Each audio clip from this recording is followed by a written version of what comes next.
بسم الله الرحمن الرحيم.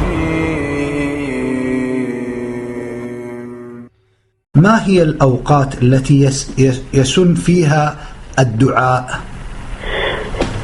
يسن الدعاء ويتأكد بأوقات صح عن النبي صلى الله عليه وسلم الحظ على اغتنامها،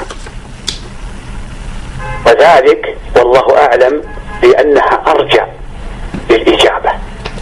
ومن هذه الأوقات بين التشهد والسلام في الصلاة، ومنها بين الأذان والإقامة، ومنها دعاء الحالة، ومنها السفر، ومنها آخر ساعة بعد عصر الجمعة، ومنها في جوف الليل.